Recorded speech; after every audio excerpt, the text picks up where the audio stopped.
If someone knocked on your bedroom door at exactly 3:03 every morning, would you answer? Most people would say no. But what if the knocking continued every single night? 4 weeks. What if your security cameras showed no one outside? Your neighbors heard it too. And then one night, the knocking came from inside your house. This story was shared anonymously with a paranormal investigator in Pennsylvania in 2022.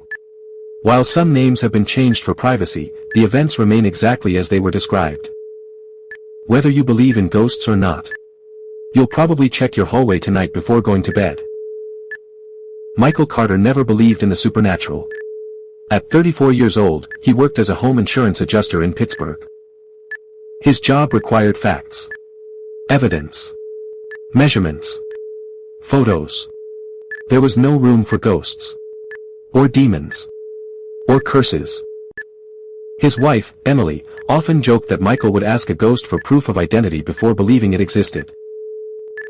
They had recently purchased an old Victorian house outside a small town called Mill Creek. The house had been built in 1898. It wasn't famous. It wasn't haunted. At least, that's what everyone believed. The previous owner had lived there alone for nearly 40 years. After passing away peacefully at 91, the house sat empty for almost 18 months. When Michael and Emily bought it, they thought they had found the deal of a lifetime. 4 bedrooms, beautiful hardwood floors, a wraparound porch, half an acre of land, and a price nearly $80,000 below market value. There had to be a catch. But every inspection came back clean. The foundation was solid. The electrical wiring had recently been replaced. No mold. No termites. Nothing unusual. So they moved in during late September. The first month was perfect. They painted walls, bought new furniture, hosted family dinners. Everything felt normal. Until October 17th. At exactly 3:03 a.m. Michael woke up.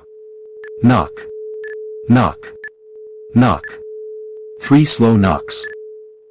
He assumed Emily had gotten up for water and accidentally hit the bedroom door. He rolled over and went back to sleep. The next morning, Emily asked him something strange. Why were you knocking on the bedroom door last night? Michael laughed. I thought it was you. She stopped smiling. I never left the bed. Silence filled the kitchen. Neither of them mentioned it again. The following night. 3:03 a.m. knock. Knock. Knock. This time Michael sat upright immediately. The sound came from downstairs. 3 deliberate knocks. Almost polite. He checked his phone. 3:03 exactly. He grabbed a flashlight. Walked downstairs. Nothing. The front door was locked. Back door locked. Every window secure. He even checked the basement. Empty. No animals. No signs of forced entry. He returned upstairs. Emily was awake. What was it? Probably the pipes. She nodded. Neither believed that answer. Night 3. Again. 3:03, 3 knocks. This time louder. They both heard it. Michael rushed downstairs before the final echo faded. Nothing. He stepped outside. Cold October air surrounded him. The yard was empty. No footprints. No cars. No neighbors. Only silence. As he turned back toward the porch, he noticed something. The porch swing. It was moving. Back. And forth. Very slowly. There wasn't even enough wind to move the trees. Michael checked the security camera footage the next morning. At 3 hours 2 minutes and 57 seconds. Everything looked normal. At exactly 3:03. The video glitched. Static. Frozen frames. Digital artifacts. For exactly 14 seconds. When the recording returned, the porch swing was already moving. No one appeared on camera. No shadows. Nothing. Just an empty porch. Swinging. Back and forth. Michael contacted the camera manufacturer. They blamed a software bug. He accepted the explanation. Mostly. But he purchased 2 additional cameras anyway. One covering the backyard. One inside the hallway. If something's knocking, he joked to Emily, at least we'll know where. She smiled. But only because she didn't want him to see how frightened she really was. 3 nights later. All 3 cameras failed. At the exact same second. 3:03 a.m. For exactly 14 seconds. Every recording. Every memory card. Every backup file. Corrupted. The odds of that happening independently were almost impossible. Michael knew enough about electronics to understand that. Something wasn't right. Then came Halloween. Their neighbors invited them to a small block party. While talking around a fire pit, an elderly woman named Margaret asked an innocent question. How are you liking the Wilson house? Michael smiled. We love it. Margaret's expression changed. You sleep okay? Emily answered before Michael could. Mostly. Margaret stared into the fire. Then quietly said. It started again. Michael frowned. What started? The old woman looked at him. The knocking. No one else around the fire spoke. Several people suddenly found reasons to look away. One man stood up and walked inside. Margaret continued. It always begins with 3 knocks. Michael forced a laugh. You mean kids playing tricks? Margaret slowly shook her head. No. It isn't children. It never has been. She stood up. Gathered her coat. Before leaving. She leaned close enough that only Michael could hear. Whatever you do, don't answer the door at 3:03. Michael didn't believe in ghost stories. But for the first time since moving into the old Victorian house, he found himself staring at the clock every night. Waiting. Listening. And wondering. What would happen if someone, or something, kept knocking forever? Michael laughed all the way home. At least, he tried to. The old lady was just trying to scare the new neighbors, he said as they pulled into the driveway. Emily didn't answer. She kept staring at the house. The porch light glowed softly against the old white paint. The windows were dark. Everything looked perfectly normal. Yet, something about it felt different now. Like the house knew they had learned one of its secrets. That night, neither of them slept. They lay awake in silence. Watching the digital clock. 2:57, 2:58. 2:59, 3 o'clock. No one spoke. Michael tightened his grip on the flashlight beside the bed. Emily held her phone, ready to record. The room felt unusually cold. Not freezing. Just empty. Like all the warmth had quietly disappeared. Then. 3:03 a.m. knock. Knock. Knock. Exactly 3 knocks. Slow. Measured. Patient. This time they knew exactly where it came from. The bedroom door. Not the front door. Not downstairs. The bedroom door. Someone, or something, was standing in the hallway. Michael jumped out of bed. He reached the door in seconds and pulled it open. The hallway was empty. The nightlight near the staircase cast a dim yellow glow. Nothing moved. No footsteps. No shadows. No sound. He searched every room. The guest bedroom. The bathroom. The attic entrance. Nothing. Yet as he returned to the bedroom, Emily was standing perfectly still. What? She whispered. Michael frowned. The closet. He turned. The closet door, which they always kept closed, was now slightly open. Just enough to reveal darkness inside. Neither of them remembered opening it. Michael forced himself to laugh again. It's probably the air pressure. He grabbed the handle. Pulled the door open. Inside. Everything looked normal. Clothes. Shoes. Storage boxes. Nothing else. But as he reached to close the door, he noticed something scratched into the wooden frame. 3 tiny marks. Vertical. Fresh. Almost as if someone had dragged their fingernails across the wood. The next morning, Michael examined them in daylight. The scratches hadn't been there before.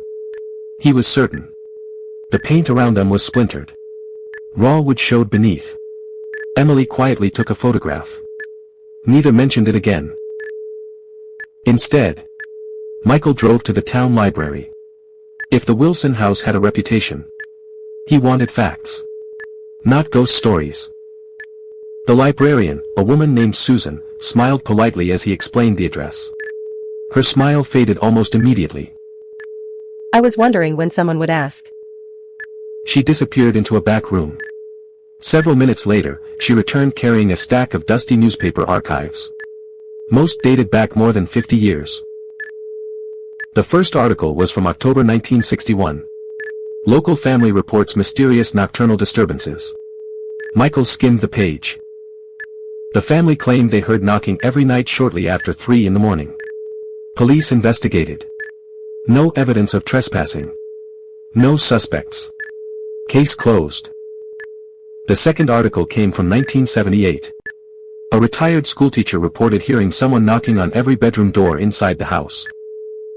Officers again found no signs of forced entry. Neighbors confirmed hearing the sounds. No explanation was ever found. Then came an article from 1996. Michael stopped breathing for a moment. The headline read, "Missing College Student's Journal Found Inside Abandoned Home." The student had been conducting research on historic homes. She had spent one night inside the Wilson house with permission from the owner. According to her journal, she heard 3 knocks every night. Always at 3:03. On the 4th night, the journal ended with a single unfinished sentence. Tonight, the knocking answered back. She disappeared before sunrise. Her body was never found. Michael closed the folder. He suddenly wished he had never opened it. Before leaving, Susan handed him one final document. This wasn't published. It came from the county archives. The paper was nearly a century old. A handwritten police report dated 1904. The original owner, Samuel Wilson, reported hearing someone knocking inside the walls. Not outside. Inside. Workers tore open sections of plaster. They found nothing. No animals. No hidden rooms. No pipes loose enough to create the sound. Just empty walls. The report ended with one strange note. Occupant refuses to answer the knocking after local minister advises against it. Michael drove home in complete silence. Logic. Evidence. Facts. Everything he believed in was beginning to crack. That evening, Emily admitted something she had been hiding. I've been hearing footsteps. Michael looked up. When?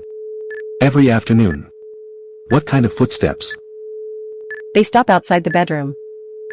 Why didn't you tell me? She hesitated. Because I thought they were yours. Michael felt a chill run down his spine. He was never home in the afternoons. That night, they decided to prepare. Every light remained on. All interior doors stayed open. Michael placed his phone in the hallway, recording video. Emily positioned another camera facing the bedroom door. Neither intended to sleep. 2:45 a.m. Nothing. 2:58, nothing. 3:01, still silence. Michael almost smiled. Maybe whatever this was had finally stopped. Then every light in the house went out. Instantly. The bedroom became completely black. Emily screamed. Michael grabbed the flashlight. It wouldn't turn on. Neither would his phone. Or the emergency lantern. Every battery-powered device had died at exactly the same moment. The only sound was breathing. Not theirs. Someone else's. Slow. Steady. Very close. Then. Knock. Knock. Knock. The bedroom door shook with each impact. This wasn't polite anymore. Something wanted to come in. Emily began crying. Michael stepped toward the door. His hand wrapped around the doorknob. Before he could turn it, a voice whispered from the other side. Soft. Calm. Almost familiar. Michael! It sounded exactly like his late father. The man who had died 12 years earlier. Open the door. Michael froze. The voice came again. I'm cold. Please. Let me in. Michael's hand trembled. Every instinct told him to open the door. But then, he remembered Margaret's warning. Don't answer the door at 3:03. He stepped backward. The knocking stopped. So did the voice. Silence returned. Heavy. Absolute. At exactly 3:17 a.m. The lights came back on by themselves. The batteries worked again. The cameras restarted. As though nothing had happened. The next morning, Michael checked the hallway recording. The camera had captured only darkness. No person. No shadow. No movement. But the audio recorded every knock. And one sentence. Not spoken by Michael. Not spoken by Emily. A low, distorted whisper that the recording software amplified automatically. It said only 6 words. You almost opened the door.